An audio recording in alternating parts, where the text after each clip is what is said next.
Hai, hari ini kita akan membahas tentang TPA kuantitatif. Apa sih TPA kuantitatif? Jadi TPA kuantitatif ini adalah tes untuk mengetahui potensi akademik seseorang. Biasanya digunakan untuk tes masuk perguruan tinggi baik S1 sampai S3 maupun tes untuk penerimaan kandidat calon pegawai. Supaya tahu, karyawan A cocoknya ditempatkan di bagian mana, tugas tambahannya apa, kemudian kepribadiannya bagaimana agar perusahaan itu mudah menetapkan tugas mana yang cocok untuk karyawan yang pas. Untuk kuantitatif sendiri itu adalah kemampuan hitung-menghitung.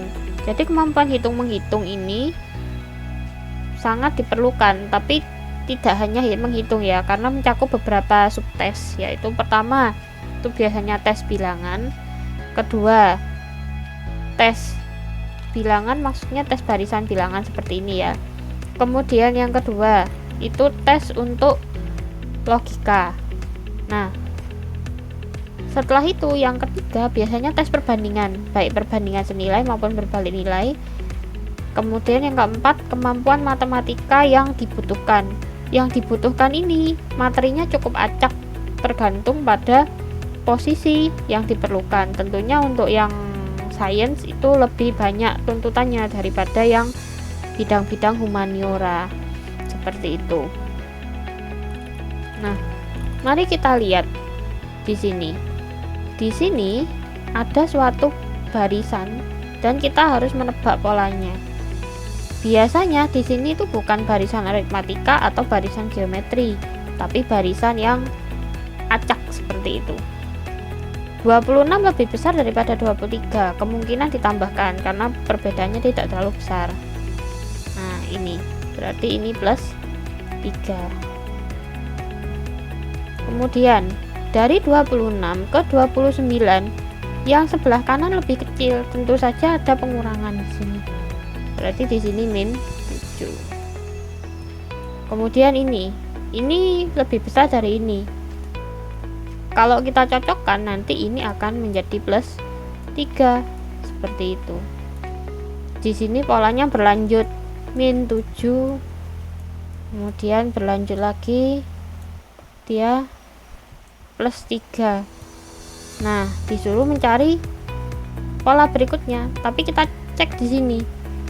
Di sini jawabannya, pilihannya itu 2, berarti kita disuruh melanjutkan 2 pola setelahnya. Bagaimana menentukan 2 pola setelahnya? Untuk menentukan pola setelahnya tentu saja kita melanjutkan. Ini sudah ditambah 3, berarti ini dikurangi 7. 18 dikurangi 7 ternyata 11. Kemudian ini ditambah 3 lagi. Tambah 3. Berarti ditambah 3 lagi, berarti ini akan menjadi 14 seperti itu. Berarti pola yang cocok adalah yang E. Next, kita lanjut ke nomor 2. Untuk nomor 2 di sini kita biasanya ada 2 pernyataan, 2 kalimat. 2 kalimat ini satu premis khusus, satu premis umum. Premis umum biasanya itu ada kata semua, sebagian, tidak ada, gitu ya. Jadi soal logika itu ada beberapa tipe. Di sini soal pernyataan berkuantor. Pernyataan berkuantor itu biasanya untuk keumuman dan kekhususan seperti itu. Dan biasanya untuk ilmu humaniora, untuk logikanya yang soal sejenis soal nomor 2 ini cukup banyak. Jadi ada beberapa tipe. Ini kebetulan soal umum khusus atau general kausal.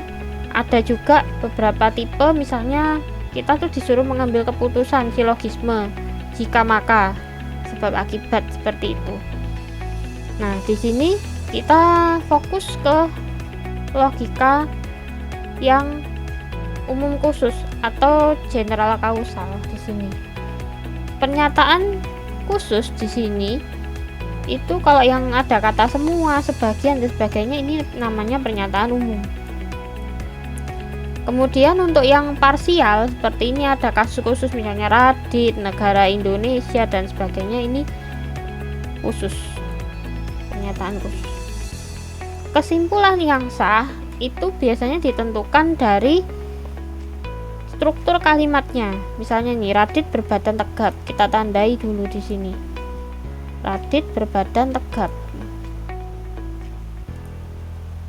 Tegap. Berarti kalau dua pernyataan ini bisa disimpulkan secara melebur atau secara bersatu, kita biasanya diminta ini diberi pernyataan umum khusus bisa menyatu atau tidak.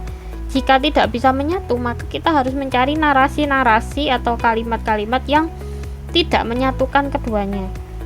Seperti itu ya. Nah, kemudian yang di sini semua prajurit. Nah, di sini ada tegap dan prajurit. Berarti karena ininya berbeda, karena yang dituju ini poinnya berbeda, topiknya berbeda, maka kita harus mencari narasi yang memisahkan kedua pernyataan ini. Sekarang kita cek satu-satu. Radit adalah seorang prajurit, tidak. Ini karena narasi ini seolah-olah menyatukan PU dan PK. Tidak boleh disatukan karena ini tidak sama, karena topik utamanya tidak sama, maka pernyataan keduanya tidak boleh dileburkan. Seorang yang berbadan tegap pastilah prajurit, ini juga narasi yang mencoba meleburkan PK dan PU, sehingga kita tolak. Radit berbadan tegap karena seorang prajurit. Nah, ini apalagi? Ini kita tolak karena dia mencoba meleburkan PK dan PU. Radit belum tentu seorang prajurit. Nah, ini kesimpulan yang tidak meleburkan. Sesuaikan dengan apa yang kita cari. Oleh karena itu jawabannya D. Terima kasih telah mengikuti pembahasan hari ini.